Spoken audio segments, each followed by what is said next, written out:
Greetings, everybody. Dr. Joe Dispenza here. I wanted to take a moment and personally welcome you to the new CD, Being Defined by a Vision of the Future instead of a memory of the past. Now, knowledge is the precursor to experience, and the more knowledge we have, the more prepared we are for a new event in our life. And if we can assign more meaning behind what we're doing, we always gain greater value. So I want to start off by talking about how most people live their life. It is a fact scientifically that your brain is organized to reflect everything you know in your life. Your brain is a record of all the things you've learned intellectually and all the things that you've experienced in your life. In other words, your brain is an artifact. Now, most people wake up in the morning and they think about their problems, they think about themselves, and they begin to anchor themselves into certain feelings and emotions that reaffirm their personality. And since those feelings and emotions are the end product of past experiences, because that's what emotions are, then people begin to ground themselves chemically into the past.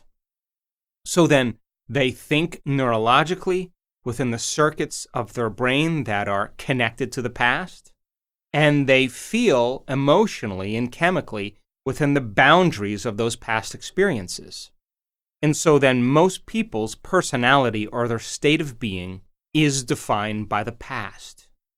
And if thoughts are the language of the brain and feelings are the language of the body, then how most people are thinking neurologically and feeling chemically are causing them to function as a predictable self tied to the past. Now, we can call that, for the most part, our past-present reality. Because once we anchor consciousness into the brain and body and into a state of being, then we could say then our behaviors, choices, the experiences that await us, and how they are going to feel will become very predictable. And so people tend to think the same thoughts, they make the same choices, they demonstrate the same behaviors that create the same experiences, all for the familiar emotion that's called the old personality or the old self. Now, this CD is about defining yourself as a vision of the future instead of a memory of the past. So then in order for you to go from the old self to the new self, one of the ingredients that helps you to do that is consciousness. Now, consciousness is awareness, and awareness is paying attention and noticing. So the more conscious you are of your unconscious self, the less unconscious you will go during the course of your day. Now, I picked two very specific times for these meditations.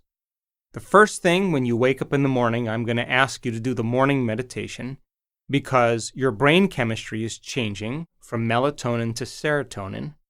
And along with that, your brain waves are changing from delta to theta to alpha to beta, from your subconscious to your conscious. The door to the subconscious mind opens in the morning.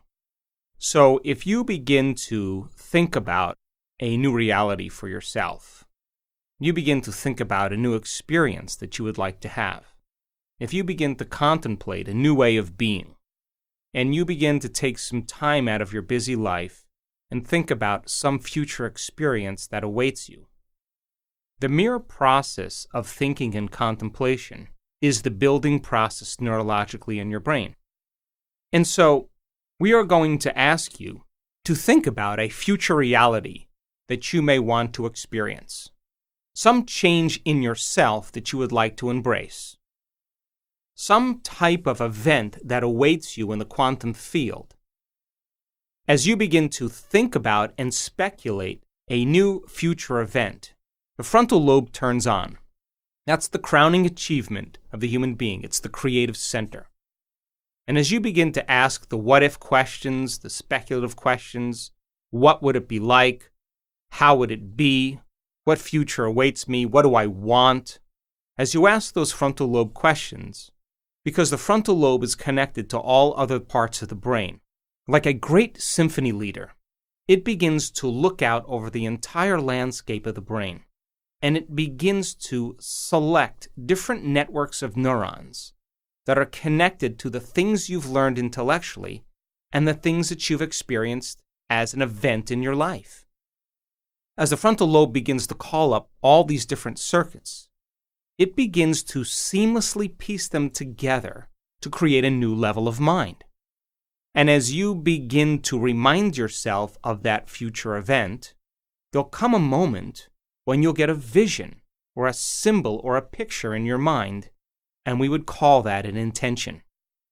And as you begin to force your brain to fire in new sequences and new patterns and new combinations, you're beginning to reorganize the circuitry in your brain to begin to change the brain to look like that future event has already occurred.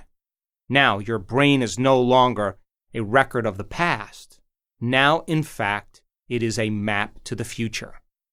As you begin to be defined by that vision of the future, you're moving into a future present reality. But that's not the end. Because in order for you to move into a new state of being, you either have to begin to experience the event emotionally. In other words, allow the thought to become the experience in your mind.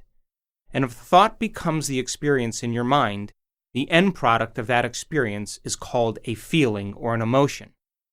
Or, I'm going to ask you to teach your body emotionally how that future event is going to feel before it occurs.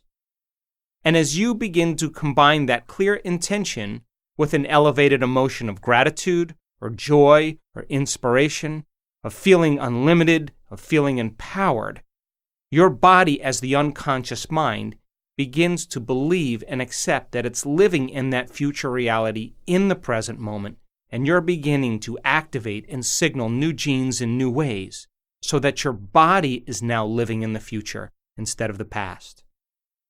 So as the body moves into a new future present reality, your biology begins to change because now you're in a new state of being. Once you're in this new state of being, I'm going to ask you to think about the choices you're going to make, to review the behaviors you're going to demonstrate during this day. One day, one lifetime. What experiences await you and how they would feel. And as you begin to mentally rehearse what that future day is going to be like, the hardware program in your brain by repetition, nerve cells that fire together, wire together, begin to change into a software program. In other words, you're able to reproduce that level of mind easier and easier each day. I'm also going to ask you from this elevated state of being to remind yourself who you no longer want to be, to become conscious of the choices you're not going to make in that day, because the hardest part about change is not making the same choices you did the day before. And the other difficulty about change is that we go unconscious. So then if you're conscious of the thoughts that you are not going to let slip by your awareness that causes you to return back to the old self, if you're aware of the choices you're not going to make in this day, if you are aware of the habits and behaviors that cause you to return back to the old personality that's connected to the old personal reality, in other words, no longer blaming or complaining or talking poorly about somebody, whatever it is, and then you think about the experiences you're going to stay away from and the emotions that bring you to a lower denominator, I'm asking you from an elevated state, because you're feeling differently, to look at the old self instead of looking at the old self from a lower denominator and a lower level. So that process of being conscious of your unconscious self, that simple process, allows you to stay aware. That process is very significant. At the end of the meditation, once you're clear of that, I'm going to ask you to remember that intention and begin to think about how you would feel if that event occurred. And as you begin to elevate your state, I'm going to ask you to broadcast that energy into the field, for whatever you broadcast into the field is your experiment with destiny. Then we will move back into that state of being one more time, and meditation will be over, and I'm going to ask you to get up as somebody else. The second meditation is a meditation for self-correction.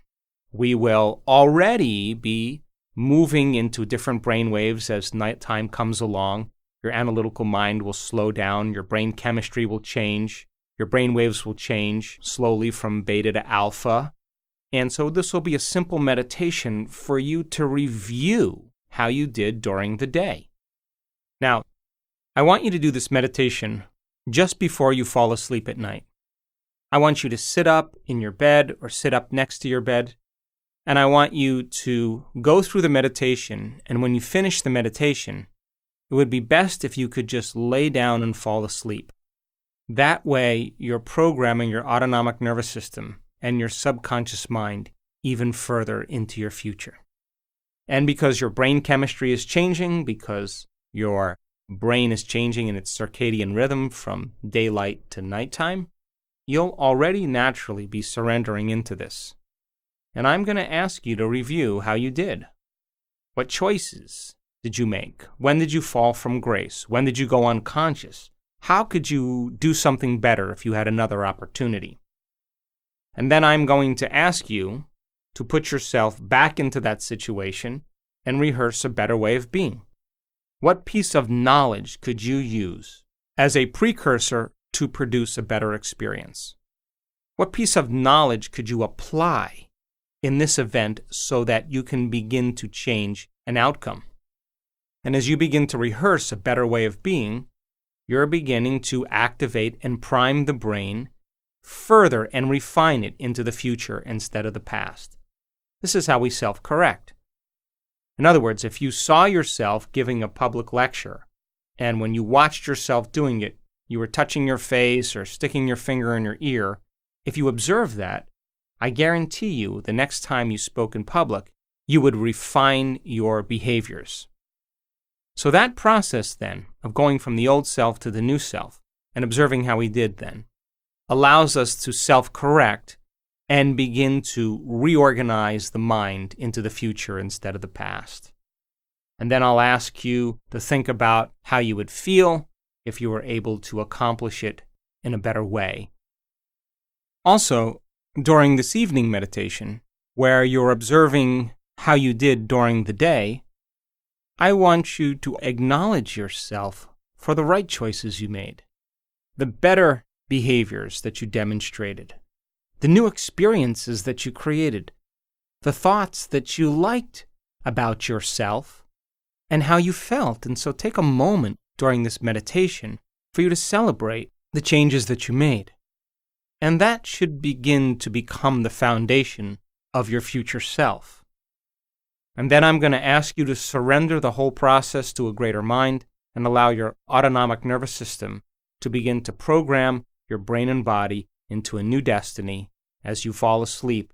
And the brain will consolidate those circuits neurologically so that your brain is now further installing the hardware into the future.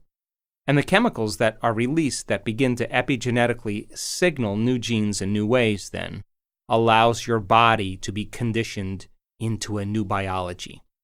The process is simple, and it's a great way for you to move from the old self to the new self.